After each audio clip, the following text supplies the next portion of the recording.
الحمدللہ رب العالمین والصلاة والسلام علی محمد الامین. اعوذ باللہ من الشیطان الرجیم. بسم اللہ الرحمن الرحیم. ان صلاتی و نسکی و محیای و مماتی للہ رب العالمین. خواتین و حضرات،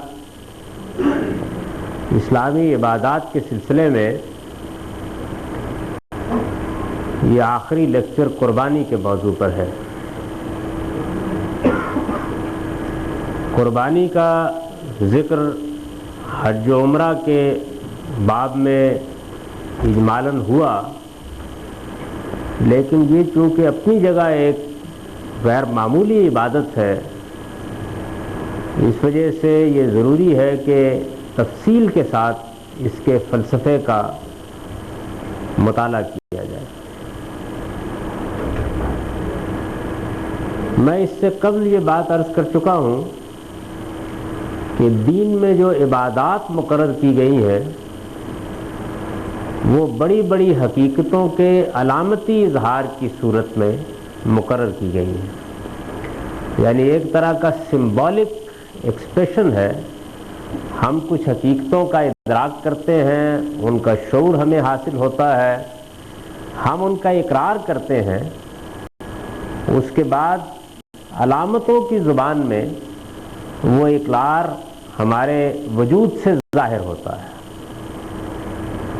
اس علامتی اظہار کو نہ سمجھنے کی وجہ سے اور اس کی اہمیت کو نہ سمجھنے کی وجہ سے بعض اوقات لوگ عبادات کی اہمیت ہی کو ٹھیک طرح سے سمجھ نہیں پاتے. میں نے بار بار اس جانب توجہ دلائی ہے کہ حج و عمرہ کو بھی اگر دیکھیے تو وہ بہت سے حقائق کا مجموعہ ہے جس میں ہم علامتوں کی زبان میں اپنے اس قول و قرار کا اظہار کرتے ہیں. طواف بھی ہمارے اللہ تعالیٰ کے ساتھ عہد کا بیان ہے. حج اسود کا استلام بھی اس کا بیان ہے. اسی طریقے سے حج کے دوسرے مناسک کی بھی میں تفصیل کر چکا ہوں کہ وہ کس طرح سے ہمارے اسی قول و قرار کو بیان کرتے ہیں جس کو باندھ کر ہم اللہ کے دین میں داخل ہوتے ہیں. یہ بات قرآن مجید نے اپنے لافانی اسلوب میں بہت ہی خوبصورت انداز سے واضح کی ہے کہ ایمان اور اسلام در حقیقت اللہ کے ہاتھ میں اپنے آپ کو بیچ دینے کا معاہدہ ہے. یعنی انسان اس دنیا میں ایک ایسی مخلوق ہے کہ جو ارادے اور اختیار کی نعمت لے کر آیا ہے. ارادے اور اختیار کی اس نعمت کے ساتھ ہی اس کو اللہ تعالیٰ نے آزمائش میں ڈالا ہے. چنانچہ وہ بقائمی ہوش و حواس سوچ سمجھ کر اپنے خالق کے ساتھ اطاعت کا عہد باندھتا ہے. اطاعت کا یہی عہد ہے جس کو اسلام سے تعبیر کیا جاتا ہے. یعنی اسلام نام ہی اس چیز کا ہے کہ آدمی اپنے پروردگار کے ساتھ اطاعت کے عہد میں بن گیا. یہی وجہ ہے کہ جب ہم مذہب کی تاریخ کا علمی مطالعہ کرتے ہیں تو ہم یہ دیکھتے ہیں کہ جس طرح اب اسلام کا لفظ استعمال ہوتا ہے دین اور مذہب کے لیے، اسی طرح قدیم الہامی لٹریچر میں میثاق یا عہد کا لفظ استعمال ہوتا رہا ہے. قرآن مجید میں بھی جگہ جگہ اس کا ذکر ہوا ہے. سورہ بقرہ میں ہم یہ دیکھتے ہیں کہ بنی اسرائیل کو اللہ تعالیٰ نے اپنا میثاق بار بار یاد دلایا ہے. نبیوں کے ساتھ بھی اس میثاق کا مطلب ہے عہد، کانٹریکٹ جو اللہ تعالیٰ کے ساتھ ہم نے کر رکھا ہوا ہے، اس کی یاد دہانی کی ہے. سیدنا ابراہیم علیہ السلام کے ساتھ بھی اللہ تعالیٰ نے اپنے عہد کا بار بار ذکر کیا ہے کہ ہم نے یہ ان اصولوں پر باندھا تھا اور اس کو ہم نے اس طرح سے پورا کیا، اور ذریت ابراہیم نے اگر اس کی خلاف ورزی کی تو اس کو اس کے یہ نتائج بھگتنا پڑے. یہی وجہ ہے کہ بائبل کا جو مجموعہ اس وقت ہمارے پاس موجود ہے اس میں تورات کو اولڈ ٹیسٹمنٹ کہا جاتا ہے اور انجیل کو نیو ٹیسٹمنٹ کہا جاتا ہے. تو اس لحاظ سے قرآن مجید اللہ تعالیٰ کا آخری میثاق ہے. یعنی اس میں اللہ تعالیٰ نے جو قیامت تک کے لیے عہد باندھا ہے اس میں ہم اسلام لا کر شامل ہو جاتے ہیں. اس عہد کی حقیقت قرآن مجید میں یہ بیان کی گئی ہے کہ ان اللہ اشتری من المؤمنین اموالہم وانفسہم بان لہم الجنہ، یعنی اللہ تعالیٰ نے جنت دینے کا وعدہ کیا ہے اور اس کے عوض میں انسانوں کے جان و مال خرید لیے. یعنی قرآن مجید کے الفاظ یہی ہیں کہ اللہ تعالیٰ نے اہل ایمان سے ان کی جان اور ان کا مال یہ جنت کے بدلے میں خرید لیے. اپنی طرف سے یہ وعدہ کیا ہے کہ میں قیامت برپا کروں گا اور سارے انسانوں کو اٹھاؤں گا اور پھر عمل کی بنیاد پر جنت اور جہنم کا فیصلہ کروں گا. اور جنت وہ ابدی زندگی ہے کہ جس کا کوئی مثیل نہیں ہے، جس کا کوئی تصور ہم جہاں قائم نہیں کر سکتے ہیں، جو ہمارے وہم و گمان سے ماورا ہے. اس میں انسان کو کیا چیز حاصل ہو جائے گی، اس کی ایک دھندلی سی تصویر ہے جو قرآن مجید ہمارے سامنے لاتا ہے اور ہمیں بتاتا ہے کہ وہ ایک بادشاہی ہے جو ہر انسان کے لیے اللہ تعالیٰ نے مقدر کر رکھی ہوئی ہے، بشرطے کہ وہ اس کا اہل اپنے آپ کو ثابت کر دے. اس کے لیے اللہ نے ہماری جان اور ہمارے مال ہم سے خرید لیے. چنانچہ اس کا ظہور کس طریقے سے ہوتا ہے؟ اس کا ظہور اس دنیا میں اس طریقے سے ہوتا ہے کہ مال کے بارے میں بھی کچھ تقاضے ہیں جو عائد ہو جاتے ہیں. کچھ تقاضے اخلاقی نوعیت کے ہیں اور کچھ چیزوں کو اللہ تعالیٰ نے اپنے انبیاء کے ذریعے سے اپنی شریعت میں واضح کر دیا ہے. چنانچہ ان تقاضوں کے لحاظ سے مال کے کمانے پر بھی کچھ قدریں لگتی ہیں، اس پہ خرچ کرنے پر بھی کچھ پابندیاں لگتی ہیں اور اس کے بارے میں اللہ تعالیٰ بعض ہدایات دیتے ہیں. اور پھر ایک وقت ایسا بھی آتا ہے، جس طرح کہ قرآن مجید کا ہم نے مطالعہ کرتے ہوئے دیکھا ہے، کہ جس میں انسان کے پاس اس کی ناگزیر ضرورتوں کے علاوہ جو کچھ ہے، اللہ تعالیٰ کا منشا یہ معلوم ہوتا ہے بعض ناگزیر حالات میں کہ وہ اسے اللہ کی راہ میں دے دے. تو مال کے بارے میں بھی یہ تصور ایک مسلمان کے ذہن میں جاگزیں کیا قرآن مجید میں کہ یہ اللہ تعالیٰ کی نعمت ہے اور اللہ تعالیٰ نے یہ نعمت اس دنیا میں نعمت کے طور پر نہیں دی، آزمائش کے طور پر دی. لہٰذا یہ اگر ملی ہے تو اس کے خرچ پر بھی کچھ قدغنے ہیں اور اس کے بارے میں کچھ دین کے مطالبات بھی ہیں. وہ دین کے مطالبات اسی بنیادی عہد کی بنیاد پر پورے کرائے جاتے ہیں کہ اللہ نے جنت کے عوض میں ہمارے مال ہم سے خرید لیے. یعنی ایک چیز ہم کو حاصل ہونی ہے اور یہاں ہم اب اپنے مال اور اپنی جان کو اپنا نہیں کہتے بلکہ اللہ کا کہتے ہیں. یہ اس کا اذن ہے جس کے تحت ہم اس کی حفاظت کرتے ہیں، یہ اس کا اذن ہے جس کے تحت ہم اس کی نگہداشت کرتے ہیں. اور پھر جب اس کا مطالبہ سامنے آ جاتا ہے تو تقاضا یہی ہے، اس عہد کا، اس میثاق کا تقاضا یہی ہے کہ بندہ اپنے مال کو اپنے مالک کے حضور میں پیش کر دے. یہی معاملہ جان کا ہے. جان کے لیے بھی کچھ مطالبات ہیں جو اللہ تعالیٰ نے سامنے رکھ دیے ہیں اور قرآن مجید میں اس کو واضح کیا ہے. ایک تو بڑا مطالبہ وہ ہے کہ جس میں اللہ کے پیغمبروں کی بعثت ہوتی تھی تو اللہ تعالیٰ اپنے قانون اتمام حجت کو انسانوں کے ذریعے سے نافذ کرتے تھے. اس مطالبے میں بھی یہ بات واضح کر دی گئی کہ کسی آدمی کے لیے پیچھے ہٹنے کا کوئی موقع نہیں ہے. اگر جان دینے کا مطالبہ کیا گیا ہے تو پھر اللہ کی راہ میں جان دی جائے گی. اس مطالبے ہی کی ایک فرع وہ ہے جو جہاد کی صورت میں اب بھی موجود ہے اور جس میں اگر کسی جگہ انسانوں پر کوئی ظلم ہو رہا ہو، کوئی عدوان ہو رہا ہو تو اللہ تعالیٰ یہ حکم دیتے ہیں کہ تمہارے اندر طاقت ہے اور تم ایک باقاعدہ منظم اجتماعیت کی صورت اختیار کر چکے ہو تو پھر لوگوں کو اس ظلم سے نجات دلانے کے لیے اپنی جان قربان کرو. تو اللہ کے دین کے لیے، انسانوں کی فلاح کے لیے، ظلم و عدوان کے خاتمے کے لیے یہ جان بسا اوقات دینی پڑ جاتی ہے. اور جب تک آدمی دین کی اس حقیقت کو اس کی روح میں اچھی طرح سے نہ سمجھ لے، جس کو قرآن مجید نے بیان کیا کہ ان اللہ اشتری من المؤمنین اموالہم وانفسہم بان لہم الجنہ، اور آگے یہ بتایا ہے کہ جن لوگوں کو اس عہد کا شعور ہوتا ہے وہ پھر اللہ کی راہ میں قتال کرتے ہیں اور اللہ کی راہ میں موت کو بھی خوش دلی کے ساتھ قبول کرتے ہیں. یہی میثاق ہے جس کی وجہ سے ہر بندہ مومن جو اسلام کے عہد میں داخل ہو جاتا ہے، اطاعت کا جو میثاق اللہ تعالیٰ کے ساتھ باندھا گیا اس میں داخل ہو جاتا ہے، تو پھر وہ اپنی جان دینا ایک سعادت سمجھتا ہے. عام حالات میں انسان کو جو چیز سب سے زیادہ عزیز ہے وہ یہی ہے، لیکن اسی کی قربانی جب طلب کی جاتی ہے تو آدمی اپنے رب کے حضور میں اس کو پیش کر دیتا ہے. چنانچہ یہ معلوم ہے کہ اسلام کی وہ تاریخ جو ہمیں اب واضح ہے، اور اسلام کی وہ تاریخ جو ان صحائف کے ذریعے سے ہم تک پہنچی ہے لیکن وہ تاریخی لحاظ سے اس طریقے سے مدون نہیں ہوئی، اس میں انسانوں سے جب یہ مطالبہ کیا گیا ہے تو ایسا بھی ہوا ہے کہ انہوں نے اس مطالبے کو کمال وفاداری کے ساتھ پورا کر دیا ہے، اور ایسا بھی ہوا ہے کہ وہ اس مطالبے کو پورا کرنے کے معاملے میں فسڈی ثابت ہوئے ہیں اور انہوں نے جی ہار دیا ہے اور وہ اس بازی کو جیت نہیں سکے۔ یہ جو مطالبہ ہے، اس مطالبے ہی کے لحاظ سے آپ دیکھتے ہیں کہ بنی اسرائیل پر اللہ تعالیٰ نے بعض موقعوں کے اوپر توبیخ کی ہے اور یہ کہا ہے کہ اللہ تعالیٰ نے تمہارے ساتھ یہ اور یہ وعدے کیے تھے لیکن اس کے باوجود تم اس میثاق کی ذمہ داریوں کو پورا نہ کر سکے۔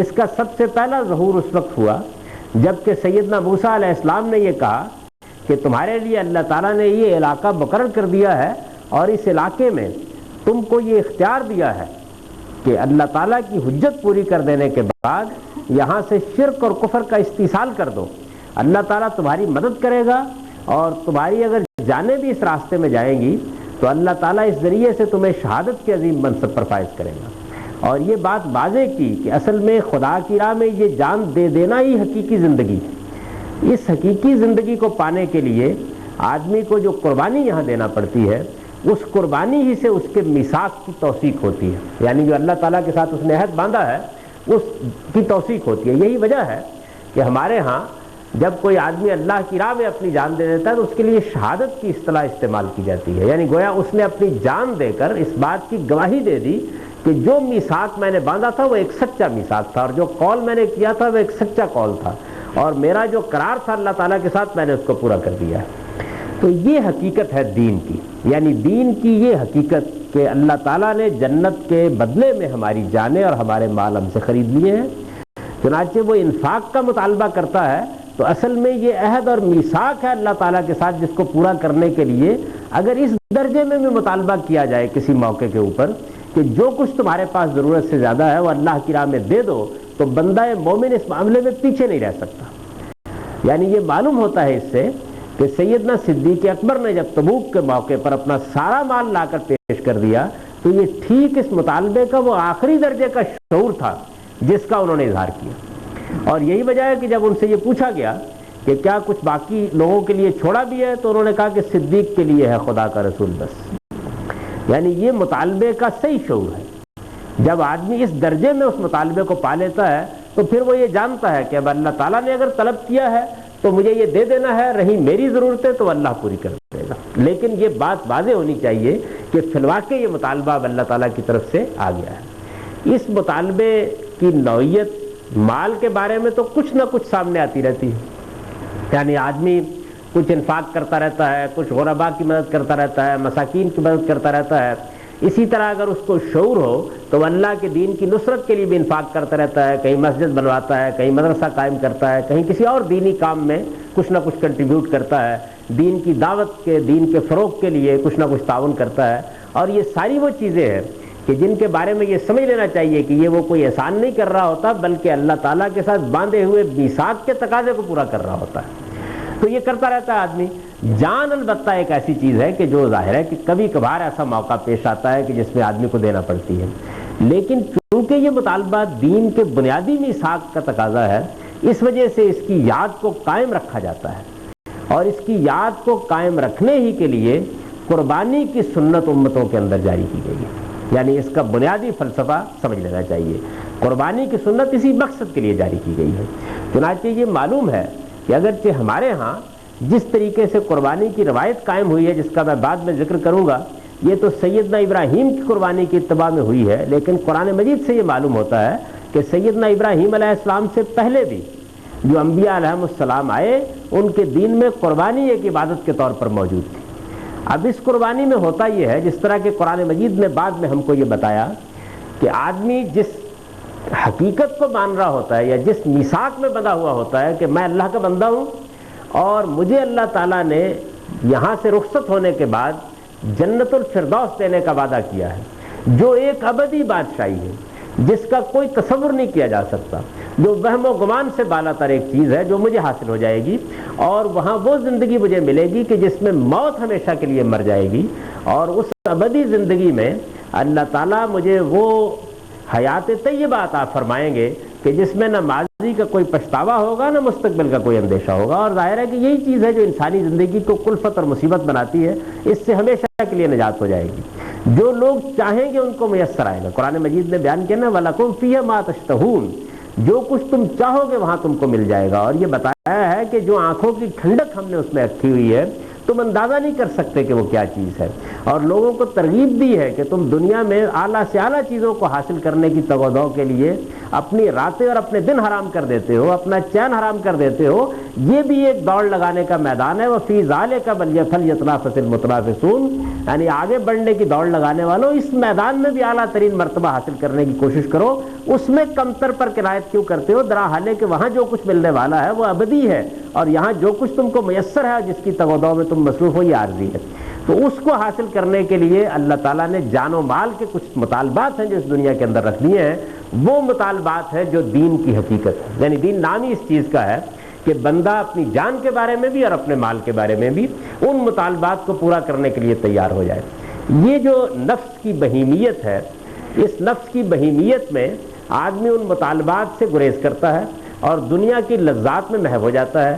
تو یہ چیزیں جتنی بھی ہیں دین میں جو عبادات مقرر کی گئی، اگر آپ دیکھیں تو یہ اس یاد دہانی کا ذریعہ ہے، یعنی انسان کو جس طریقے سے اپنے نفس کی بہیمیت کے مطالبات کے مقابلے میں ڈٹ جانا چاہیے، اور جس طرح لذات سے کنارہ کش ہو جانا چاہیے اگر اللہ تعالیٰ یہ چاہتے ہیں کہ کنارہ کش ہو، اور جس طریقے سے اس کو اللہ کے حدود کی پابندی کرتے ہوئے زندگی بسر کرنی چاہیے، تو اس کی یاد دہانی کراتا ہے اور تربیت دیتا ہے روزہ، جیسے کہ میں بیان کر چکا ہوں۔ بالکل اسی طریقے سے آدمی کو چونکہ اپنے رب کے ساتھ اس عہد و میثاق کہ فراموش کر دینے کا مرض لاحق ہو جاتا ہے، تو نماز 5 وقت اس کی یاد دہانی کراتی ہے۔ چنانچہ قرآن مجید نے یہ بیان کیا کہ اقم الصلاۃ لذکری، اے میرے بندو میری یاد کو قائم کرنے کے لیے، اور خدا کی یاد اصل میں کیا ہے؟ خدا کے میثاق کی یاد، یعنی اللہ تعالیٰ کے ساتھ باندھے ہوئے اس عہد کو یاد ہونا چاہیے۔ تو نماز اس مقصد کے لیے 5 وقت پڑھی جاتی ہے، 5 وقت یہ یاد دہانی کرائی جاتی ہے۔ دن کی ہر کروٹ پر ہم کھڑے ہو جاتے ہیں اور اپنے رب کے حضور میں اپنے اس عہد کی تجدید کرتے ہیں۔ حج اس تجدید عہد کا آخری مقام ہے، حج اور عمرہ، یعنی جس میں اللہ تعالیٰ نے ایک مرکز محسوس جو بنا دیا ہے اس کی طرف ہم بڑھتے ہیں۔ بالکل اسی طریقے سے یہ جو قربانی ہے یہ اللہ تعالیٰ کے ساتھ ہمارے باندھے ہوئے اس میثاق کی یاد دہانی ہے کہ ہم نے اپنی جان اور اپنا مال جنت الفردوس کے بدلے میں اللہ تعالیٰ کے ہاتھ میں بیچ دیا ہے، اور یہ چیز ہے جس کو ہم قربانی کے ذریعے سے علامت کی زبان میں زندہ رکھتے ہیں، یعنی ایک علامتی اظہار ہے یہ اس بات کا کہ یہ ہم نے اپنے آپ کو اپنے رب کے حضور میں پیش کر دیا۔ یہ تو اس کا بنیادی فلسفہ ہے۔ اس کے بعد پھر اس کی ایک تاریخ ہے جس کے تحت یہ دین میں ایک سنت کے طور پر قائم ہوئی، اور وہ تاریخ ہم میں سے ہر مسلمان کو معلوم ہے کہ سیدنا ابراہیم علیہ السلام نے اللہ تعالیٰ کے ساتھ باندھے ہوئے اس عہد و میثاق کو آخری درجے میں پورا کرنے کا اللہ تعالیٰ کے حضور میں کمال حاصل کیا، یعنی اس کو قرآن مجید نے اسی تعبیر میں بیان کیا ہے۔ یہ کہا ہے کہ ہم نے ابراہیم کو دنیا کی اس زندگی میں آزمائشوں میں ڈالا، اور پھر جن آزمائشوں میں ہم نے ڈالا ان میں فَأَتَمَّهُنَّ، اس نے ان کو آخری درجے میں پورا کر دیا، اور اس میں ظاہر ہے کہ جو ایک آخری آزمائش ہو سکتی تھی، یعنی جس میں انسان کی اپنی جان سے بھی قیمتی چیز ہے جو مانگ لی گئی، وہ فرزند کی قربانی۔ اگرچہ اس میں جو طریقہ اختیار کیا گیا یعنی براہ راست حکم نہیں دیا گیا، بلکہ ایک خواب، ایک رویا دکھائی گئی جس میں سیدنا ابراہیم علیہ السلام نے یہ دیکھا کہ وہ اپنے فرزند کو ذبح کر رہے ہیں۔ اس رویا کی وہ تعبیر کر سکتے تھے، یعنی اس کی تعبیر اور اس کی حقیقت اس میں کوئی شک نہیں کہ یہی تھی کہ وہ اپنے فرزند کو اللہ تعالیٰ کے گھر کے لیے خاص کر دیں۔ گویا جو قربانی مانگی جاتی ہے اسی قربانی کی تعبیر تھی، اور وہ اس کو حقیقت کے لحاظ سے تعبیر کر سکتے تھے، لیکن اللہ تعالیٰ کے ساتھ جو ان کا فرط انابت کا تعلق تھا اس میں انہوں نے اس کی تعبیر نہیں کی، اور وہ اپنے بیٹے کو چھری کے نیچے لے آئے۔ گویا جو مانگا گیا ہے اس کو وہ بالکل اس کے ظاہری الفاظ میں ادا کرنے کے لیے تیار ہو گئے۔ تو قرآن مجید نے یہ کہا کہ جس وقت یہ معاملہ انہوں نے کر ڈالا تو یہ ایک بڑی آزمائش تھی، اور یہ معلوم ہوتا ہے کہ اس طرح سے خواب دکھا کے یہ دیکھا گیا کہ ابراہیم کیا کرتے ہیں۔ یوں سمجھ لیجئے کہ مطالبہ تو اللہ کی راہ میں نظر کر دینے کا تھا، لیکن اس کو سامنے اسی طریقے سے لایا گیا کہ یہ معلوم ہو جائے کہ ابراہیم اس کی تعبیر کرتے ہیں یا اس پر عمل کر ڈالتے ہیں، اور ابراہیم نے منشاء خداوندی کو پا لیا، اور اس طرح پا لیا کہ قرآن مجید نے اپنے لافانی الفاظ میں یہ کہا کہ وَنَادَيْنَاهُ أَن يَا إِبْرَاهِيمُ قَدْ صَدَّقْتَ الرُّؤْيَا، ہم نے پکارا کہ ابراہیم تو نے تو خواب سچ کر دکھایا، یعنی اس مقام پر تم آ کر کھڑے ہو گئے۔ اور پھر اللہ تعالیٰ یہ کہتے ہیں کہ وہ فدینا ہو بذبح عظیم. یہ چونکہ انسانی تاریخ کا غیر معمولی واقعہ تھا، اس میں خدا کے ایک بندے نے خدا کے ساتھ باندھے ہوئے میثاق کو آخری درجے میں پورا کر دیا تھا. اس سے آگے کوئی جگہ نہیں ہو سکتی تھی دین کے مطالبات کی جس پر وہ آ کر کھڑے ہو گئے تھے.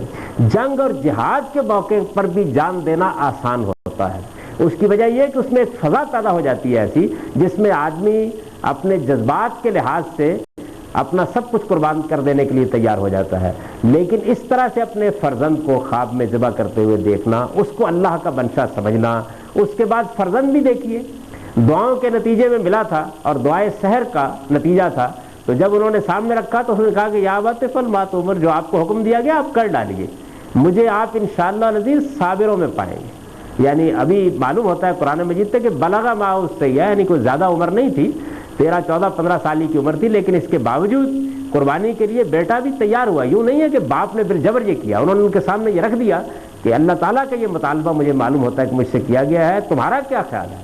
تو انہوں نے کہا کہ جو آپ کو حکم دیا گیا ہے کر ڈالیے، میری جان اسی لیے ہے کہ میں اپنے رب کی راہ میں دے دوں، اگر اس نے مانگ لیا تو میں اس کے لیے حاضر ہوں. تو یہ تاریخ انسانی کا عہد و میثاق کی تجدید کا اور دین کی حقیقت کو عملاً ظاہر کر دینے کا آخری درجے کا واقعہ ہے جو انسانی تاریخ میں ہوا. اللہ تعالیٰ نے اس واقعے کی یادگار کو قائم رکھنے کے لیے یہ فرمایا کہ وہ فدینا ہو بذبح عظیم، کہ ہم نے ایک عظیم قربانی کو اس کی یادگار بنا دیا. یعنی ہم نے امتوں کے اندر اس کو ایک یادگار کے طور پر قائم رکھنے کے لیے، تاکہ لوگوں کو ہمیشہ یہ بات یاد رہے کہ اللہ کے ساتھ باندھے ہوئے عہد و میثاق کا نام اسلام ہے، اور اس اسلام کا آخری ظہور یہ ہے. چنانچہ قرآن مجید نے جہاں اس قربانی کے واقعے کو بیان کیا ہے وہاں بھی یہ الفاظ استعمال کیے، فلما اسلم وتلہ للجبین، جب وہ دونوں اسلام لے آئے یعنی اپنے رب کے سامنے جھک گئے، اطاعت کے عہد کو پورا کرنے کے لیے تیار ہو گئے، تو تب اس کے بعد ابراہیم نے اس کو پیشانی کے بل لٹا دیا اور چھری اس کی گردن پر رکھ دی. تب ہم نے پکارا کہ ابراہیم تو نے تو خواب سچ کر دکھایا.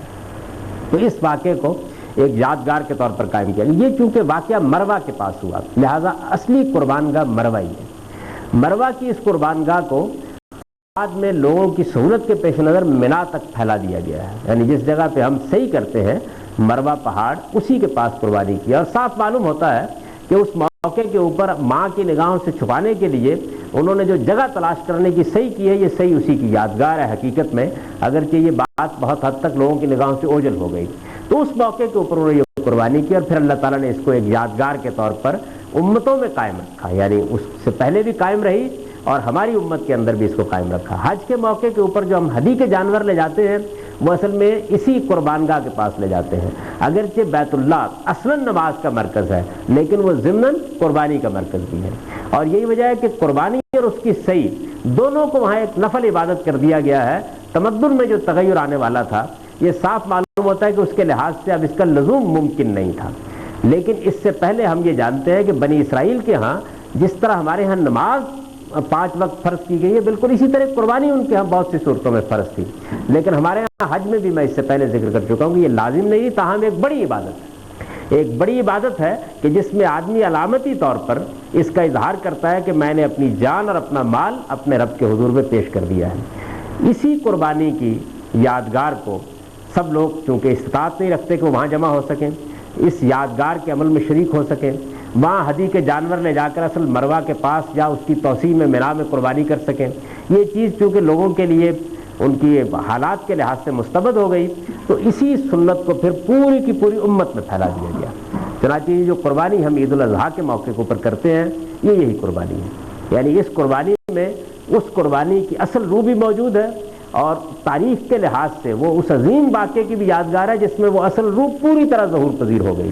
اور اللہ تعالیٰ نے اس کو ایک یادگار کے طور پر قائم کر دیا تاکہ ہر سال لوگ یہ بات ذہن نشین کرتے رہے کہ اصل مطالبہ جان و مال کو خدا کی راہ میں قربان کر دینے کا ہے، اور یہ در حقیقت اس کا ظہور ہے. اس کے آداب جو مقرر کیے گئے ہیں معلوم ہوتا ہے کہ بالکل نماز کی طرح کے آداب ہے. یعنی جس طریقے سے نماز ہم پڑھتے ہیں اور وہ ہمارے ایمان کا اقرار بن جاتی ہے، بالکل اسی طریقے سے ہمارے عمل کا ظہور یعنی جس میں ہم کو اللہ کی راہ میں جان قربان کر دینی ہے اس کے لیے یہ ایک عملی نماز بن جاتی ہے قربانی. چنانچہ آپ یہ دیکھیے کہ اس میں بھی یہ کہا گیا کہ قربانی کو قبلہ رخ کر دیا جائے اور قربانی کرنے والا بسم اللہ واللہ اکبر پڑھ کر قربانی کرے، جس طرح کہ ہم نماز میں اس کی ابتدا کرتے ہیں. اور حج کی قربانیوں کا جہاں ذکر ہوا ہے وہاں یہ بھی ہے کہ جب حج کی قربانی کرو تو صواف ان کو قطار در قطار، جیسے جماعت میں نماز میں لوگ قطار در قطار کھڑے ہوتے ہیں، اسی طرح کھڑا کر کے ان کو اللہ کی راہ میں قربان کر دو۔ یہ جو جانور ہیں ان کو پھر ہم اسی طریقے سے لٹاتے ہیں تو گویا سجدہ ریز کر دیتے ہیں۔ اونٹ کی قربانی نہر کے طور پر کرتے ہیں، گویا قیام کی تعبیر کرتے ہیں۔ تو قربانی میں نماز کے ان پہلوؤں کو ملحوظ رکھا گیا۔ حقیقت کے اعتبار سے بھی قرآن مجید کے اشارات سے معلوم ہوتا ہے کہ نماز میں بھی شکر کی روح ہے، تبتل کی روح ہے، خدا کی طرف توجہ کی روح ہے، اللہ تعالیٰ کی طرف بڑھنے کی روح ہے، اللہ تعالیٰ کے حضور میں اپنے آپ کو پیش کرنے کی روح ہے، اپنے آپ کو طرح طرح کی مشغولیتوں سے نکال کر اللہ کے سامنے کھڑا کر دینے کی روح ہے۔ اور یہ ساری باتیں قربانی کے اندر بھی موجود ہیں، یعنی قربانی بھی ان کو اسی طریقے سے بیان کرتی ہے۔ اس کے ان تمام پہلوؤں کا استقصاء چونکہ کسی ایک لیکچر میں کرنا ممکن نہیں ہے، جو لوگ اس کی حقیقت کو نماز کی مناسبت سے بالخصوص جاننا چاہیے ان کو امام حمید الدین فرائی کی تفسیر سورہ کوثر کا مطالعہ کرنا چاہیے۔ انہوں نے اس میں جو مناسبت قربانی اور نماز کی ان کو قرآن مجید سے بیان کر دیا ہے کہ کس طریقے سے نماز ذکر ہے تو قربانی بھی ذکر ہے، کس طرح سے وہ شکر ہے تو قربانی بھی شکر ہے، کسی طرح سے وہ تبتل اللہ ہے تو قربانی بھی یہ ہے۔ یعنی گویا تمام وہ پہلو جو نماز کے اندر، نماز بھی گویا ایک بڑی جامع عبادت ہے جو اللہ کی یاد کو زندہ کرتی ہے، تو اس کو اس کے اندر بھی پوری طرح سے سمو دیا گیا ہے اور اس کی روح بھی اس کے اندر موجود ہے۔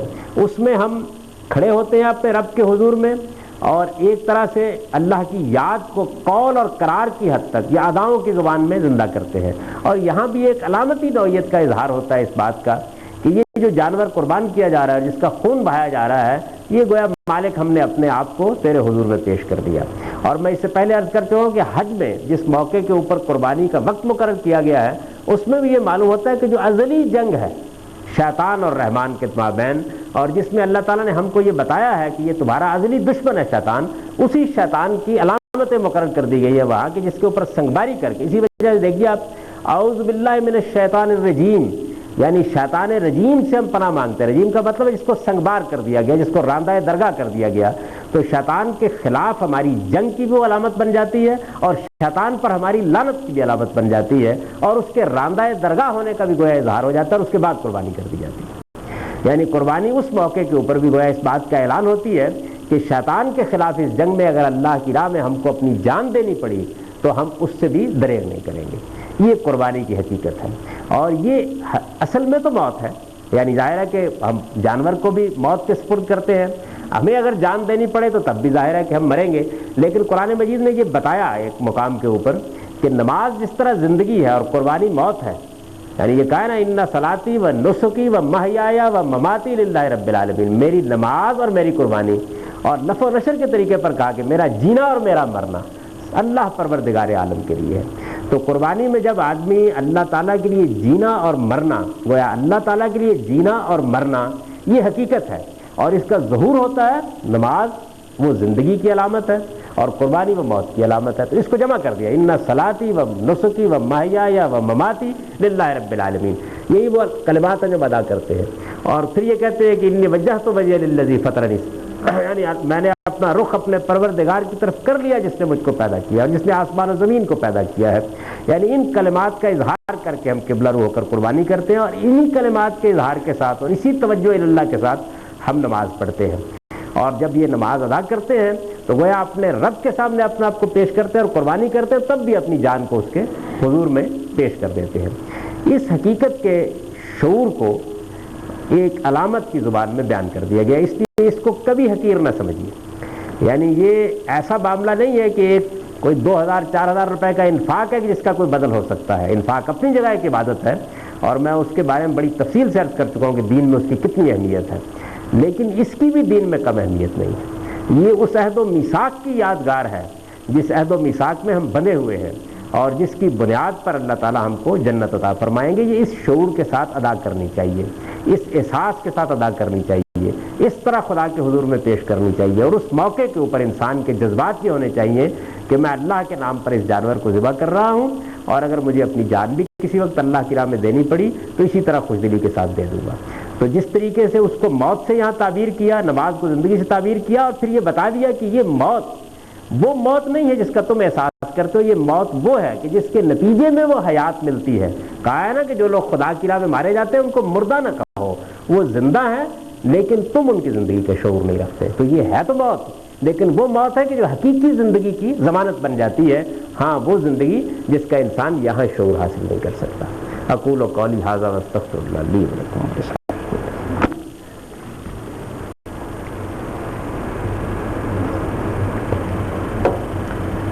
اس سلسلے کا آخری لیکچر اب جہاد پر رہ گیا ہے، وہ انشاءاللہ دینے کے بعد پھر درس قرآن و حدیث کا سلسلہ حسب سابق شروع ہو جائے گا۔ ایک لیکچر باقی ہے، دعا یہی ہے کہ وہ مضمون ایک ہی لیکچر میں پورا ہو جائے، نہ ہوا تو زیادہ سے زیادہ 2 میں پورا ہو جائے گا، اور اس کے بعد پھر یہ سلسلہ انشاءاللہ سورہ النساء سے شروع ہو جائے گا۔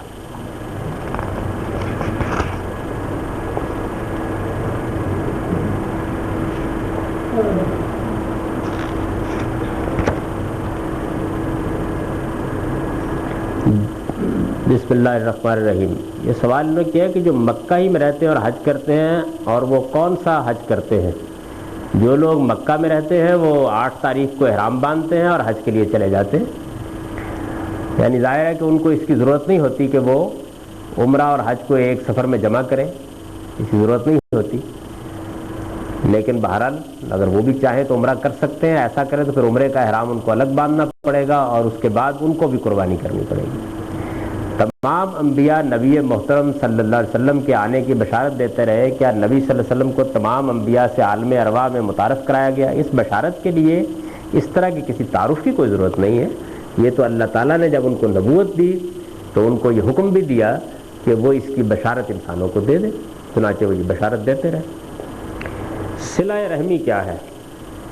برائے مہربانی مثال دے کر واضح کر دیں۔ صلہ رحمی ایک اصطلاح ہے، اس کا مطلب یہ ہے کہ جن لوگوں کے ساتھ ہمارا خون کا رشتہ ہے، رحم کا رشتہ ہے، ان لوگوں کے ساتھ ہم محبت کا تعلق قائم کریں، ان کے حقوق ادا کریں، ان پر کوئی مصیبت اور تکلیف آئے تو ان کی مدد کریں۔ ظاہر ہے کہ اللہ نے اس دنیا میں انسانوں کو انسانوں کا محتاج اور محتاج علیہ کر کے پیدا کیا ہے۔ یہاں ہر انسان کسی نہ کسی پہلو سے محتاج ہے، کسی نہ کسی پہلو سے محتاج علیہ ہے، اور اس میں جو خاندان وجود میں آتا ہے، جو رشتہ داریاں اور قرابتیں وجود میں آتی ہیں، ان کو احق قرار دیا ہے، یعنی ان کا حق زیادہ قائم کیا ہے تاکہ فطری جذبات کے ساتھ انسانیت کی صلاح و فلاح کا کام کیا جا سکے۔ موجودہ تمدن کے المیوں میں سے ایک بڑا المیہ یہ بھی ہے کہ اس نے خاندانی نظام کو منتشر کر دیا ہے، ورنہ اصل میں یہ سارا نظام انسان کے ذوق کو پیش نظر رکھ کے قائم کیا گیا ہے۔ تو اس میں جو حقوق قائم ہوتے ہیں وہ الہی حقوق ہیں، یعنی رسالت بآب صلی اللہ علیہ وسلم سے جب کبھی دین کے بارے میں پوچھا گیا تو آپ نے جس طرح بہت سے دوسرے پہلوؤں کو نمایاں کیا، اس کو بھی نمایاں کیا کہ اللہ تعالیٰ کی بندگی کرو اور صلہ رحمی کرو۔ گویا دوسرا بڑا حکم ہے یہ کہ اپنے اعزاء اقربا، اپنے قریبی لوگ جو ہیں ان کے حقوق بھی پورے کیے جائیں، اور اگر ان کی کوئی ضرورت ہے تو اس کو آدمی اپنی ضرورت سمجھے اور ممکن حد تک اس کو پورا کرنے کی کوشش کرے۔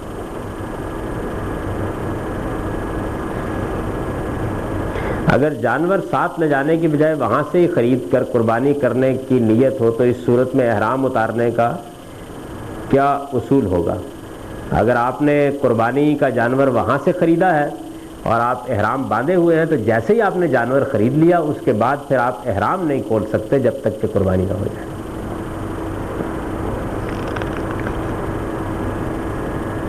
آپ نے البیان کا آغاز 7ویں باب سے کیوں کیا ہے؟ کیا اس کی کوئی خاص حکمت ہے؟ بقیہ قرآن کا ترجمہ اور حواشی کے لیے کتنا صبر کرنا ہوگا؟ صبر تو دین کی روح ہے، یہ جتنا بھی آپ کر سکیں کم ہے۔ باقی یہ ہے کہ اصل میں جو ایک خاص طریقے کا ترجمہ کرنا چاہتا تھا، میرا خیال یہ تھا کہ اگر اس میں آخری صورتوں میں کامیابی ہو جاتی ہے، وہاں بہت ایجاز ہے، یعنی قرآن مجید کی زبان آخری صورتوں میں اس طرح کی ہے کہ اس میں یعنی ایک جملے کے اور دوسرے جملے کے درمیان کے بہت سے جملے مقدر اور محذوف ہو جاتے ہیں، تو اس لیے میرا خیال تھا کہ اگر اس میں کامیابی ہو گئی تو پھر میں یہ تجربہ ابتدائی حصے پر کروں گا، تو اس وجہ سے میں نے اس کو مقدم کیا تھا، اور کوئی خاص وجہ نہیں۔ اب میں نے شروع سے کیا ہوا ہے، سورہ بقرہ چھپ رہی ہے اشراق میں، اور امید ہے انشاءاللہ آل عمران شروع ہو جائے گی۔ دین میں وہ ہر چیز ممنوع ہے جو اسٹیٹس سمبل بن جائے، تو کیا آج کل میکڈونلڈ اور فرائیڈ چکن کنٹکی کے اور پیزا ہٹ اور چائنیز ہوٹلز اور پی سی اور اواری وغیرہ بھی اسٹیٹس نہیں، جبکہ ملک کے ایک حصے میں اتنی غربت ہے؟ اس کا تعلق آدمی کے احساس سے ہوتا ہے، یعنی وہ کسی موقع پر اگر یہ محسوس کرتا ہے کہ یہ چیز میں ایک نمائش کے لیے کر رہا ہوں تو اس کو اس پہ لعنت بھیجنی چاہیے، اور بسا اوقات آدمی کسی تمدنی یا اجتماعی ضرورت کے تحت اس طرح کے معاملات کرتا ہے تو اس موقع کے اوپر کوئی نمائش کا پہلو بھی نہیں ہوتا۔ تاہم جس حد تک بھی ممکن ہو اپنے کھانے میں، پینے میں، اٹھنے میں، بیٹھنے میں، رہن سہن میں اعتدال کا طریقہ اختیار کرنا چاہیے۔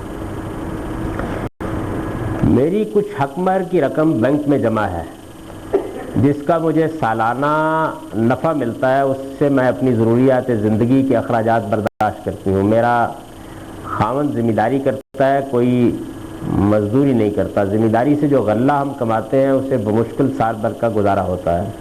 مزید اخراجات اس جمع شدہ رقم سے کرتی ہوں، کہ ایسا کرنا میرے لیے درست ہے؟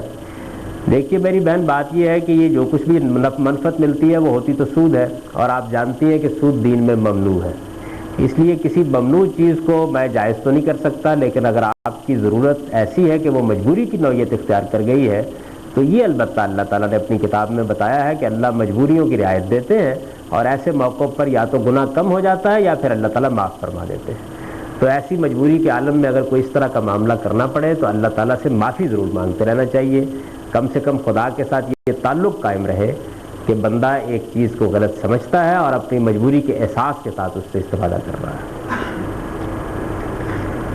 قرآن پاک میں اللہ تعالیٰ نے عورتوں کو حکم دیا ہے کہ اپنی زینتیں ظاہر نہ کرو۔ اگر کوئی عورت چہرے کا پردہ نہیں کرتی لیکن باقی جسم ڈھانپ لیتی ہے، مگر بناؤ سنگار بہت کرتی ہے، جیسے عام طور پر میک اپ وغیرہ، لپسٹک لگانا، اس کے بارے میں صحیح طریقہ سنت بتائیں۔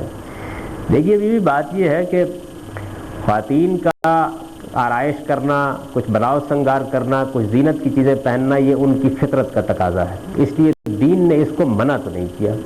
البتہ یہ ہے کہ اس کی نمائش کو اللہ تعالیٰ نے ممنوع قرار دیا ہے، اور یہ کہا ہے کہ اس کی نمائش کے داعیات نہیں ہونے چاہیے۔ یہی وجہ ہے کہ یہ بات اللہ تعالیٰ نے قرآن مجید میں واضح کر دی کہ جو نمائش کا ذریعہ بننے والی چیزیں ہیں ان کو چھپایا جائے، اور جو چیزیں آپ سے آپ ظاہر ہوتی ہیں ان کے بارے میں البتہ کوئی پابندی نہیں۔ پھر ایک دائرہ بتا دیا کہ جس میں یہ پابندی نہیں ہے، یعنی انسان کا جو اپنا ملنے جلنے کا دائرہ ہوتا ہے اس کو متعین کر دیا، جس کو محرم اعزاء کہتے ہیں۔ تو یہ چیزیں جو ہیں ان کا لحاظ کرتے ہوئے آرائش اپنی جگہ پر ایک فطری تقاضا ہے، اس کو ممنوع نہیں قرار دیا گیا۔ بس یہ ہے کہ یہ چیز باقی رہنی چاہیے کہ اس دین کی بنیادی اقدار میں سے سب سے بڑی قدر خواتین کے لیے حیا ہے، اور زیب و زینت کی نمائش یہ اللہ کو ناپسند ہے۔ اس کو ایک دائرے کے اندر رہنا چاہیے جس حد تک بھی ممکن ہو سکتا ہے۔ چہرے کے پردے کے بارے میں میں عرض کر چکا ہوں کہ وہ دین میں کوئی لازم نہیں کیا گیا، کوئی خاتون اپنی مرضی سے ایسا کرنا چاہتی ہے تو وہ کر سکتی ہے۔ جو ہدایات اللہ تعالیٰ نے دی ہیں وہ قرآن مجید میں بالکل واضح ہیں، اور پیغمبر صلی اللہ علیہ وسلم کی حدیث سے بالکل واضح ہے۔ اس میں حضور نے بھی بہت وضاحت کے ساتھ بیان فرما دیا ہے کہ وہ کیا حصے ہیں جسم کے جن کو ڈھانپ کر رکھنا چاہیے، اور کیا ہے کہ جن کو نمایاں کیا جا سکتا ہے۔ نمازوں کے اوقات دن اور رات کے اوقات کے حساب سے تھے۔ اگر ایسے مقام پر جیسے کہ ناروے اور سویڈن میں سردیوں میں کئی نمازوں کے اوقات آتے ہی نہیں، میں تو 5 وقت کی نماز کس طرح ادا کی جائے گی، اور یہ قطب شمالی اور جنوبی میں جہاں رات اور دن 6 مہینے کے ہوتے ہیں وہاں کیا ہوگا؟ اصولی طور پر یہ بات سمجھ لیجئے کہ جو دین میں احکام دیے جاتے ہیں وہ انسانوں کے غالب احوال کے لحاظ سے دیے جاتے ہیں، اور ایسا ہی کرنا ممکن ہے۔ اس کے بعد اجتہاد کا دروازہ کھلا ہوا ہوتا ہے۔ جب کوئی ایسی صورتحال پیش آ جائے تو اس موقع کے اوپر اہل علم اجتہاد کرتے ہیں۔ چنانچہ ان علاقوں میں جو مسلمان رہتے ہیں انہوں نے اپنے اپنے طریقے سے اس میں اجتہاد کر لیا ہوا ہے۔ کچھ لوگ مقامی وقت کو جس طرح گھڑیوں میں تقسیم کرتے ہیں اسی طریقے سے نماز پڑھ لیتے ہیں، میرے نزدیک اس میں بھی کوئی حرج نہیں ہے۔ کچھ لوگ بیت اللہ کے اوقات کے لحاظ سے نماز پڑھتے رہتے ہیں، یہ بھی اجتہاد کی ایک نوعیت ہے اور اس کو بھی جائز قرار دیا جا سکتا ہے۔ کچھ لوگ جو قریب میں علاقے ہیں ان کے الٹ پھیر کے لحاظ سے وقت مقرر کر لیتے ہیں، اس میں بھی کوئی حرج کی بات نہیں۔ کل کوئی انسان اگر چاند پر جا کر کالونی بنا لے گا تو ظاہر ہے کہ میں بیت اللہ کا بھی کوئی نشان بنانا پڑے گا قبلہ مقرر کرنے کے لیے، تو یہ اجتہادی امور ہے، اس میں کوئی حرج کی بات نہیں۔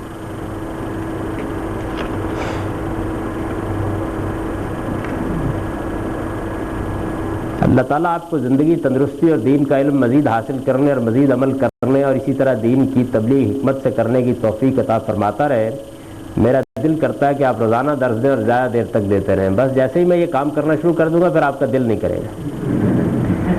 یہی حکمت اللہ کے پیغمبر نے سکھائی ہے، حضور نے یہی لوگوں کو تعلیم دی، اور صحابہ کرام میں سے ایک بڑے جلیل القدر صحابی سے لوگوں نے ایسا ہی مطالبہ کیا تو انہوں نے کہا کہ دیکھو حضور نے ہم کو یہ بتایا تھا کہ لوگوں کو وقفے سے نصیحت کرنی چاہیے، وقفے سے دین بتانا چاہیے، ورنہ وہ اس سے گریزاں ہونا شروع ہو جاتے ہیں۔ تو اچھا ہے دین کے سیکھنے کی پیاس باقی رہنی چاہیے، نہ کہ اس سے بیزاری پیدا ہو جائے۔ کیا مقابلے کے امتحان کے ذریعے سے جاب لینا ٹھیک عمل ہے؟ ہاں، اس میں کیا حرج کی بات ہے؟ یہ تو آپ اپنے آپ کو ایک خدمت کے لیے پیش کرتے ہیں۔ یہ کیسے معلوم ہوا کہ فرزند کی قربانی کو خواب میں حضرت ابراہیم کو دکھانے کا مقصد ان کو اللہ کی راہ میں وقف کرنا ہے؟ خواب کی یہ تعبیر کیا آپ کی ہے یا پیغمبر کی یا اللہ تعالیٰ کی؟ بعد میں اللہ تعالیٰ نے جس طرح اس کو نافذ کیا اس سے یہ بات واضح ہو گئی کہ پیش نظر کیا تھا۔ اللہ تعالیٰ کوئی عبث حکم تو نہیں دیتے، تو یہ دین میں تدبر کے مواقع ہوتے ہیں، اگر آدمی تھوڑا سا کر لے تو یہ حقیقت واضح ہو جاتی ہے۔ اللہ تعالیٰ نے بعد میں یہی کیا کہ اسماعیل کو بیت اللہ کی خدمت کے لیے لے لیا، اور یہ معلوم ہو گیا کہ اصل میں یہی مطالبہ تھا جو کیا گیا تھا۔ عقیقے کی قربانی کا کیا فلسفہ ہے؟ کیا یہی جو آپ نے بیان کیا؟ عقیقے کی قربانی کے بارے میں پہلی بات تو یہ سمجھ لیجئے کہ نبی صلی اللہ علیہ وسلم سے پہلے یہ عرب جاہلیت میں یہ رسم ہوتی تھی کہ جب کبھی بھی کسی کے ہاں کوئی اولاد ہوتی تو لوگ کوئی بکرا یا کوئی اس طرح قربانی کرتے اور پھر اس کے خون سے اس کے سر کے اوپر ایک مالش سی کر دیتے۔ تو نبی صلی اللہ علیہ وسلم سے جب اس کا ذکر ہوا تو آپ نے فرمایا کہ بھائی مجھے یہ عقیقہ بالکل پسند نہیں ہے، البتہ یہ ہے کہ اللہ تعالیٰ کے حضور میں اگر تم شکرانے کی قربانی کرنا چاہو تو کر سکتے ہو، بس اس سے زیادہ کوئی بات نہیں۔ عام طور پر یہ کہا جاتا ہے کہ حضرت ابراہیم علیہ السلام کو 3 بار خواب آیا۔ پہلی بار آیا تو انہوں نے اونٹوں کو قربان کیا، دوبارہ آنے پر زیادہ اونٹوں کی قربانی دی، لیکن تیسری بار آنے پر حضرت اسماعیل کی قربانی دی۔ اس کی کیا حقیقت ہے؟ یہ بس ایک قصہ ہے، میں نے بھی سنا ہے، لیکن یہ کسی مستند طریقے سے بیان نہیں ہوا۔ قربانی کے گوشت کا کیا حکم ہے؟ کیا اسے خود کھانا چاہیے یا غرباء میں تقسیم کرنا افضل ہے؟ آپ خود بھی کھا سکتے ہیں، غریبوں کو بھی اس میں ضرور حصہ دیجیے، بس ایک توازن کے ساتھ یہ کرنا چاہیے۔ ہمارے فقہا نے اس معاملے میں بڑی اچھی بات کر دی ہوئی ہے کہ بھائی آپ ایک حصہ اپنے اہل و عیال کھا لیجئے، دوسرا کچھ اپنے اعزاء کو بھیج دیجئے اور ایک حصہ غریبوں میں تقسیم کر دیجیے۔ کوئی شرعی تقسیم نہیں ہے، لیکن ایک اچھی بات ہے اگر اس کا لحاظ رکھا جائے تو۔ تاہم حضور نے بتا دیا کہ آدمی سارا ہی کھانا چاہے تو کھا لے۔ ایسے بھی تو لوگ ہوتے ہیں کہ جو سارا ہی کھانے کو اپنے لیے پسند کرتے ہیں۔ آخر وہ آپ نے دیکھا نا وہ کفارے کے معاملے میں جب حضور صلی اللہ علیہ وسلم نے کہا کہ بھائی اب تو روزے رکھنے پڑیں گے 2 مہینے کے، کہا جی حضور اگر میں روزہ نبھا سکتا تو پہلے ہی کہہ توڑتا، تو چاہیے کہ آپ 2 مہینے کے۔ مسکینوں کو کھانا کھلانا پڑے گا، کہا جی میں تو سب سے زیادہ مسکین، میرے پاس کہاں؟ ہم کہا اچھا انتظار کرو تھوڑی دیر کے لیے، تو اتنی دیر میں کوئی لوگ کھجورے لے آئے تو آپ نے کہا جاؤ یہ جا کے مسکینوں کو کھلا دو۔ انہوں نے کہا جی مجھ سے بڑا کوئی مسکین نہیں ہے، تو آپ پھنس دیے، آپ نے کہا جاؤ خود کھا لو۔ تو ایسے ایسے قربانی کرنے والے مسکین بھی ہو سکتے ہیں کہ جو خود ہی سارا گوشت کھا جائے۔ ہمارے یہاں اکثر دینی مزاج کے لوگ اپنی خواتین کو برقع پہننے پر مجبور کرتے ہیں، جس کے نتیجے میں گھر سے لڑکیاں برقع پہن کر آتی ہیں اور کالج میں ان کے گلے میں دوپٹہ بھی نہیں ہوتا۔ کیا پردہ واقعی پورا برقع پہننا ہے؟ دین میں جو آداب بتائے گئے ہیں میں ان پر بڑے تفصیلی لیکچر دے چکا ہوں، از راہ کرم ان کو سن لیجئے۔ اس میں یہ بات بالکل میں نے واضح کر دی ہے کہ یہ خواتین کے لیے کیا آداب کیا حدود ہے، اس میں برقع پہننا کوئی لازم نہیں ہے۔ اگر وہ ایک اچھی چادر لے لیتی ہیں اور گھر سے نکلتی ہیں تو یہ بہت کافی ہوگی۔ اصل میں اس طرح کے تشددات ہی ہوتے ہیں جس کا پھر رد عمل یہ ہوتا ہے کہ کچھ وقت کے بعد لوگ سب پابندیوں کو توڑ دیتے ہیں۔ تو جس جگہ اللہ کے پیغمبر نے کھڑا کیا وہیں کھڑا رہنا چاہیے۔ قربانی کے جانوروں کا کیا تعین منصوص ہے؟ کیا مرغی بطخ کی قربانی جائز ہے؟ یہ چیز ہمیشہ سے چلی آ رہی ہے کہ قربانی کن جانوروں کی جائے گی۔ یہ کم و بیش وہی جانور ہیں جن کا ذکر قرآن مجید میں اللہ تعالیٰ نے بہیمت الانعام کی تفصیل کرتے ہوئے کر دیا ہے۔ یہاں کہا ہے نا من المیز اثنین و من البقر اثنین، اور اسی طرح اونٹ اور اس طرح، تو یہ اسی کی قربانی عام طور پہ ہوتی ہے، اور یہی قربانی ایک سنت کے طور پر جاری بھی ہے۔ اور اس میں بہرحال مینڈے کی قربانی کو اس اعتبار سے فضیلت حاصل ہے کہ روایتوں میں یہ ذکر ہوا ہے کہ اللہ تعالیٰ نے جب فدیے میں قربانی کے لیے کہا سیدنا ابراہیم نے مینڈے کی قربانی کی، بس اس سے زیادہ کچھ نہیں ہے۔ باقی یہ ہے کہ اگر آپ مرغی بطخ ہی قربان کرنا چاہتے ہو تو بسم اللہ وہ بھی کر دیجیے، اللہ چاہے گا تو قبول کر لے گا۔ امام ابن جریر فرماتے ہیں کہ ابراہیم علیہ السلام نے اسماعیل علیہ السلام کے بجائے اسحاق کو قربانی کے لیے لٹایا تھا، برائے کرم وضاحت فرما دیں۔ یہ چیز قرآن مجید کے بالکل خلاف ہے۔ آپ کو اس میں اگر اطمینان کرنا ہو تو امام حبیب بن فرائل کا بڑا مشہور رسالہ ہے الرائے الصحیح فی من هو الذبی، ذبی کون ہے کے نام سے اردو میں ترجمہ ہو چکا، اس کو پڑھ لیجئے، اس میں یہ سارے دلائل بیان ہو گئے۔ تو یہ بات بالکل غلط ہے، قرآن مجید کے بھی خلاف ہے، اور اگر یہ بات نہ مانی جائے تو پھر تو ہمارے دین کی بنیاد ختم ہو جاتی ہے، کیونکہ سیدنا اسماعیل کے تعلق کی وجہ سے رسالت محمد صلی اللہ علیہ وسلم کی نبوت قائم ہوئی۔ قرآن مجید میں جو شہید کا ذکر خاص طور پر آیا ہے وہ کس لیے ہے اور کس مفہوم میں آیا ہے؟ قرآن مجید میں شہید کا لفظ کئی معنی میں آیا ہے، یعنی اللہ کے دین کی گواہی دینے کے مفہوم میں بھی آیا ہے، اور اس لیے بھی آیا ہے کہ لوگ اپنی جانیں قربان کر کے اللہ کے حضور میں گواہ بنے، اور صحابہ کرام کی اس جماعت کے لیے بھی آیا ہے کہ جس کو اللہ تعالیٰ نے شہادت کے منصب پر فائز کیا، تو کئی معنی میں یہ آیا ہے۔ شہید کے رزق کا جو ذکر ہوا ہے وہ کیا ہے؟ یہ تو اللہ تعالیٰ نے خود بتا دیا ہے کہ وہ زندگی جس میں شہداء ہیں وہ ہے تو ایک نوعیت کی زندگی، لیکن کیسی زندگی ہے اس کا ہم شعور نہیں رکھتے۔ اس میں اللہ تعالیٰ نے یہ بتایا ہے کہ ہم یرزقون، ان کو اللہ تعالیٰ کی عنایتیں حاصل ہو رہی ہیں، یہ کس کس شکل میں حاصل ہو رہی ہیں اس کا ہم یہاں کوئی اندازہ نہیں کر سکتے، یہ امور متشابہات ہیں، اللہ ہی اس کا راز جانتے ہیں۔ بہرحال اجمالاً ہمیں یہ بتا دیا گیا کہ جیسے ہی وہ یہاں دنیا سے رخصت ہوئے تو ان کے لیے ایک نوعیت کی زندگی ہے جو شروع ہو گئی ہے۔ صحابہ کرام کے متعلق آپ فرماتے ہیں کہ وہ شہادت الناس کے منصب پر فائز تھے، ان کا انتخاب بھی اللہ تعالیٰ نے ایسے ہی کیا تھا جیسے ان کو رسولوں کا کرتا ہے۔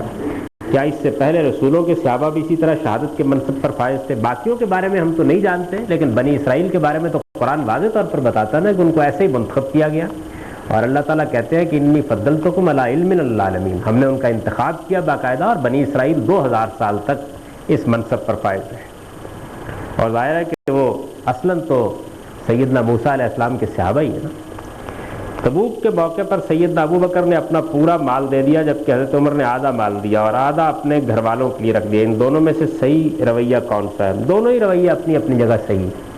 ایسے معاملات شرعی نہیں ہوتے، قانونی نہیں ہوتے، اس میں تو بندہ اپنے پروردگار کی آواز پر لبیک کہتا ہے، اور اس کے جذبات، احساسات اور اس کے شعور کے لحاظ سے ہر چیز ٹھیک ہوتی ہے۔ والدہ کی وفات پر ان کی روح کے ایصال ثواب کے سلسلے میں اولاد کے لیے شریعت میں کیا حکم ہے؟ اسلام میں ایصال ثواب کا کوئی تصور نہیں ہے، آپ اپنے والدین کے لیے دعا کیجیے۔ یہ لوگوں کی بدقسمتی ہے کہ جو چیز نہیں ہے وہ کرتے رہتے ہیں، اور جو ان کے کرنے کی ہے وہ نہیں کرتے۔ ہر نماز میں دعا کیجیے، جب اللہ تعالیٰ توفیق دے والدین یاد آئیں، خاص طور پر ان کے لیے دعا کریں۔ مسجد میں جائیں تو دعا کریں، بیت اللہ میں جائیں تو دعا کریں، تو دعا کیجیے اللہ تعالیٰ سے، اور یہی چیز اگر اللہ چاہے گا تو ان کے لیے نافع ہوگی۔ اس سلسلے میں اگر اولاد گھر میں قرآن شریف پڑھ رہی ہو تو کیا اہل محلہ رشتہ دار اس میں شرکت کر سکتے ہیں؟ قرآن شریف ہدایت کے لیے پڑھنا چاہیے، یہ مردوں کو بخشوانے کے لیے نہیں اترا۔ کسی گزشتہ لیکچر میں آپ نے اہل تشیع کے عقیدہ امامت کو پاپائیت سے مشابہ قرار دیا تھا، واضح فرما دیں کہ اہل تشیع کا عقیدہ امامت کیا ہے اور پاپائیت کیا ہے؟ ان کا عقیدہ امامت یہ ہے کہ جو حکمران ہے یہ مسلمان اپنے رائے سے منتخب نہیں کرتے، بلکہ اللہ تعالیٰ کی طرف سے مقرر کیا جاتا ہے، اور ظاہر ہے کہ جب یہ مانا جائے گا کہ کسی شخص کو اللہ تعالیٰ کی طرف سے حکمرانی کے منصب کے لیے مقرر کیا گیا ہے تو پھر اس میں وہ سارے اختیارات ماننے پڑیں گے جنہیں چیلنج نہیں کیا جا سکتا۔ چنانچہ ان کے جو ائمہ تھے ان کے بارے میں وہ یہی رائے رکھتے تھے۔ بعد میں ان کے یہاں غیبت صغریٰ ہو گئی، اس میں جن لوگوں کو وکلاء کا درجہ حاصل ہے ان کے بارے میں بھی یہی صورتحال رہی، اور بعد میں انہوں نے جو ولایت فقیہ کا تصور قائم کیا جس کے تحت اب ایران کی حکومت قائم ہے، اس میں بھی ایسے ہے۔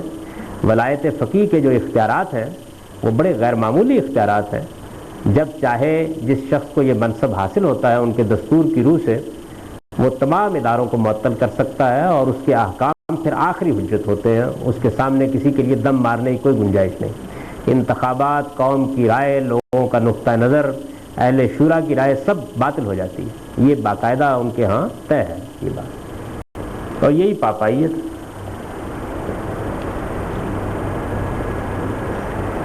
رامدی صاحب آپ برا نہ مانیے گا کیونکہ سوال ہی کچھ اس طرح کا ہے، اگر آپ مسلمان نہ ہوتے اور غیر مسلم ہوتے تو تب بھی آپ اسی طرح اسلام کا اقرار کرتے اور لوگوں کو اس کی دعوت دیتے یا اپنے کسی اور مذہب کی تبلیغ کرتے۔ میں بڑی دیانتداری کے ساتھ آپ سے عرض کرتا ہوں کہ یہ سوال میں نے کئی مرتبہ خلوت میں اپنے آپ سے کیا، اور مجھے اس کا جواب یہ ملا کہ میں جس ماحول میں پیدا ہوا تھا وہ خالص صوفیانہ ماحول تھا، اس میں سارا دین بالکل مسخ تھا، اس میں بدعات کا ایک پورا کا پورا کارخانہ تھا جس کو میں نے اپنے گرد و پیش میں دیکھا۔ جس خداوند نے مجھے اس سے نکلنے کی توفیق دی ہے، میرا ایمان ہے کہ میں غیر مسلم ہوتا تو اللہ مجھے اس سے بھی نکال لیتا۔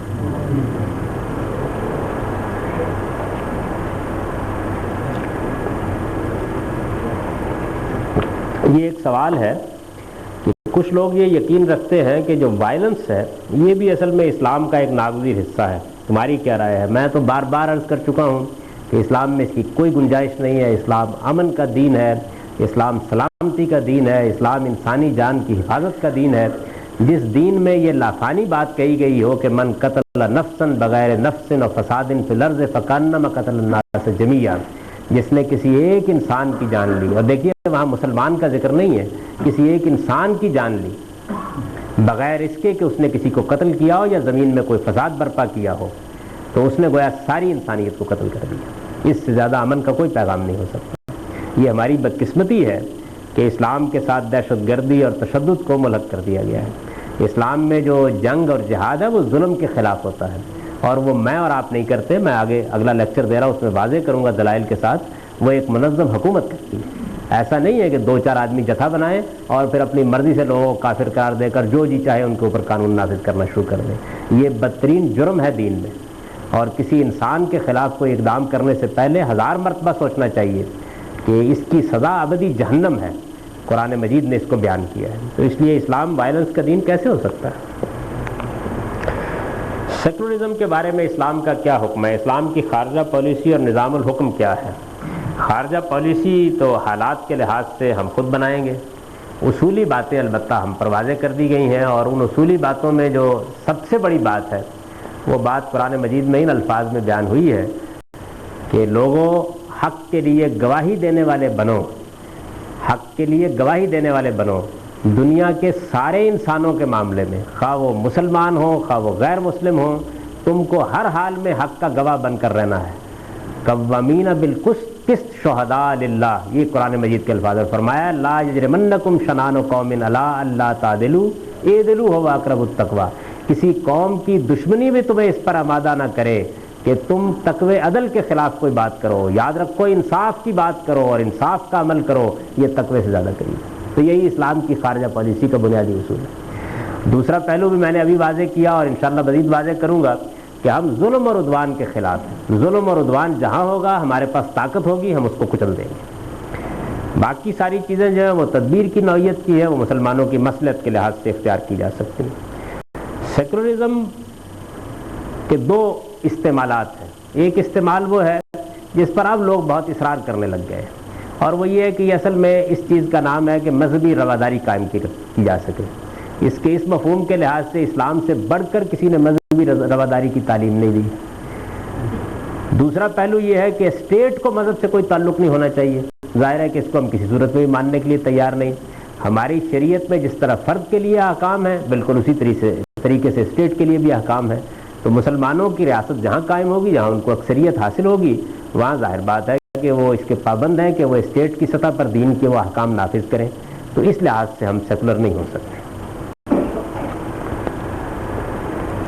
الصلاۃ والسلام علیک یا رسول اللہ کہنا شرعاً درست ہے اگر آپ کا عقیدہ میں کوئی فساد نہیں ہے اور آپ محض محبت کے ساتھ یہ الفاظ ادا کر رہے ہیں تو اس میں کوئی حرج کی بات نہیں. لیکن اگر پیش نظر یہ ہے کہ کوئی حاضر ناظر ہے اور کوئی سن رہا ہے اور کوئی جواب دے گا تو یہ اللہ کی صفات ہیں، ان کا احساس رکھتے ہوئے یہ الفاظ کہے جائیں گے تو ایک بدترین شرک بن جائے گا. 12 ربیع الاول کو اتفاق مسجد میں خطاب جمعہ میں یہ فرمایا گیا کہ اس میں سلام بھی ہو جاتا ہے، درود بھی، جبکہ درود ابراہیم میں صرف درود پڑھا جاتا ہے. السلام علیکم ایھا النبی کہہ کر بات پوری ہو جاتی ہے. سلامتی کی دعا کرنا یا سلام پیش کرنا یا تحیہ پیش کرنا یہ دین میں حکم دیا گیا اس کا رسالت مآب صلی اللہ علیہ وسلم کے لیے. اور اسی طریقے سے آپ کے لیے بلندی درجات کی دعا کرنا، درود کیا ہے؟ بلندی درجات کی دعا ہے. تو یہ آپ اسلوب بھی اختیار کر سکتے ہیں، اور جو حضور کا اپنا سکھایا ہوا اسلوب ہے اس میں یہ دونوں باتیں آ جاتی ہیں، ان کو بھی اختیار کر سکتے ہیں. التحیات میں آپ نے ہم کو ایک طریقے سے سکھایا اور جس کو ہم درود ابراہیمی کہتے ہیں دوسرے طریقے سے سکھا دیا، دونوں کو جمع کر لیجیے. اور صلی اللہ علیہ وسلم کے مختصر الفاظ میں تو یہ پوری بات ادا ہو جاتی ہے. غیر مسلموں کا اترا ہوا لباس پہننا جائز ہے، ہاں اس میں کوئی حرج نہیں، پہن سکتے ہیں آپ، اپنے اپنے ذوق کی بات ہے لیکن پہن سکتے ہیں. پروفیسر طاہر القادری صاحب نے اپنی سیاسی جماعت میں کلچرل ونگ کے عنوان کے تحت مختلف اداکاروں اور اداکاراؤں کو اکٹھا کرنے کی کوشش کی ہے. ان کا یہ فعل کس حد تک اسلامی قرار دیا جا سکتا ہے؟ پروفیسر طاہر القادری صاحب بھائی خود دین کے عالم ہیں اور ظاہر ہے کہ دین کے علماء کو یہ حق حاصل ہوتا ہے کہ وہ جو کام بھی کر دیں وہ اسلامی ہو جاتا ہے۔ حضرت سلیمان علیہ السلام کے امتی کے پاس کون سا علم تھا جس کے ذریعے سے انہوں نے تخت حاضر کیا؟ اس علم کے بارے میں اسلام کی رہنمائی کیا ہے؟ بس اتنی بات مجھ کو معلوم ہے جتنی قرآن میں بیان ہوئی ہے کہ الذی عندہ علم من الکتاب، اس کے پاس اللہ تعالیٰ کے قانون کا ایک علم تھا۔ یہ سائنس اللہ کے قانون کا علم ہے نا، تو اللہ تعالیٰ کے قانون کا ایک علم تھا اس کے پاس۔ کیا علم تھا، اس کی نوعیت کیا تھی، یہ وضاحت نہیں ہوئی، تاہم اس کا کرشمہ یہ تھا۔ بہرحال جو سائنس کا علم ہے وہ بھی قانون خداوندی کا علم ہے، اس کے کرشمے ہم روز دیکھ رہے ہیں۔ کلنٹن صاحب وہاں تقریر کرتے ہیں، 1 سیکنڈ میں ہم یہاں سن رہے ہوتے ہیں، تو وہ اسی طریقے سے چشم زدن میں ملکہ بلقیس کا تخت اٹھا کر لے آئے۔ اگر کوئی برائی اس قدر عام ہو جائے کہ وہ برائی نہ لگے تو انسان کو اپنے آپ کو اس حالت سے نکالنے کے لیے کیا کرنا چاہیے؟ یہ صورت انسان کے لیے کبھی واقع نہیں ہوتی، وہ اپنے آپ کو دھوکہ دے لے۔ شعور کے بغیر انسان حقیقی طور پر صراط مستقیم پر عملی طور پر چلنا مشکل ہے، اس پر روشنی ڈالے۔ اس میں کوئی شک نہیں ہے کہ انسانی شعور اس طرح کا واقع ہوا ہے کہ اس پہ جس طریقے سے ایک چیز کا ادراک اس کو آمادہ عمل کرتا ہے، فہم، سوچ اور سمجھ کرتی ہے، ایسے ہی طرح تخویف یعنی کسی اندیشے اور کسی خوف سے بھی وہ متنبہ ہوتا ہے۔ تو یہ دونوں چیزیں اپنی جگہ ہیں۔ نورم و کتاب مبین، اس آیت مبارکہ میں کیا نور اور کتاب ایک ہی معنی میں استعمال ہوئے ہیں یا پھر واو کے معنی اور کر کے 2 چیزیں مراد لی جا سکتے ہیں؟ اس کو قرآن نے آیت پوری پڑھے تو آگے خود واضح کر دیا ہے کہ اس سے ایک ہی چیز مراد ہے اور وہ اللہ کی کتاب ہے۔ شریعت اور فقہ میں کیا فرق ہے؟ شریعت اسلامی کے ماخذ قرآن و سنت کے کس اصول کے تحت کیے جاتے ہیں؟ شریعت تو اللہ تعالیٰ کا دیا ہوا قانون ہے جو ابدی ہے، ہمیشہ کے لیے ہے، مسلمان قیامت تک اس کی خلاف ورزی نہیں کر سکتے۔ فقہ انسانوں کا بنایا ہوا قانون ہوتا ہے جس میں شریعت کی روشنی میں یا اللہ تعالیٰ کے دیے ہوئے علم کی روشنی میں ہم قانون سازی کرتے ہیں۔ تو یہ قانون جو انسان بناتے ہیں یہ ظاہر قابل تغیر ہوتا ہے، آج ہو سکتا ہے کہ ایک چیز کو ہم اختیار کریں، کل اس میں تبدیلی کر لیں۔ تو یہ زمین و آسمان کا فرق ہے ان دونوں کے درمیان، اور اس فرق کو ملحوظ رکھنا چاہیے۔ شریعت اسلامی کے ماخذ قرآن و سنت کے کس اصول کے تحت کیے جاتے ہیں؟ شریعت کا ماخذ تو قرآن ہے اور سنت ہے انبیاء علیہ السلام کی، اس کے اور کوئی ماخذ نہیں ہے، بس یہ دونوں ہی ماخذ ہیں۔ اور یہ دونوں ماخذ جو ہیں یہ بالکل قطعیت کے ساتھ معلوم ہے ہم کو کہ اللہ کے پیغمبر محمد رسول اللہ صلی اللہ علیہ وسلم نے جب دین دیا تو انہی 2 ماخذ سے دیا، اور اس پر اس پوری امت کا نسلاً بعد نسلاً اجماع ہے۔ اگر کوئی شوہر روزی کی تلاش میں ہے اور بے شمار پریشانیوں کو ذہن میں لیے گھر آتا ہے اور تھوڑی سی ترش روئی سے بولتا ہے تو ایسے موقع پر ایک بیوی کو کیا رویہ اختیار کرنا چاہیے اور شوہر کو کیا کرنا چاہیے؟ شوہر تو کر چکا جو اس نے کرنا تھا، اب تو بیوی کو کرنا ہے جو بھی کرنا ہے۔ تو اس کو بہرحال صورتحال کا ادراک کرنا چاہیے، کیونکہ زندگی ایڈجسٹمنٹ، کسر و انکسار، ایک دوسرے کا لحاظ کرنے اور ایک دوسرے کی صورتحال کے اندر کھڑے ہو کر اور اس کے ذہن میں بیٹھ کر معاملہ کرنے سے چلتی ہے۔ تو اس وجہ سے شوہر تو کر چکا، اب بیوی کو کرنا ہے۔ اگر بیوی پردہ کرنے سے انکار کر دے تو اس کے ساتھ سختی یا زبردستی کی جائے گی؟ اگر وہ زبردستی پردہ کر بھی لے لیکن دل نہ ہو تو کیا یہ زبردستی صحیح ہے؟ زبردستی کسی معاملے میں بھی نہیں کرنی چاہیے، زبردستی کا نتیجہ کبھی اچھا نہیں نکلتا۔ آپ شعور بیدار کیجئے، بات کو واضح کیجئے، حکمت کے ساتھ بات سمجھائیے، یہی طریقہ اس زمانے میں موزوں طریقہ ہے۔ یہ زبردستی کے حالات گزر گئے، اب بہت مشکل ہے یہ کرنا۔ کیا محفوظ اور غیر محفوظ مقامات پر چہرے کا پردہ لازمی ہے؟ چہرے کا پردہ کہیں بھی لازمی نہیں ہے۔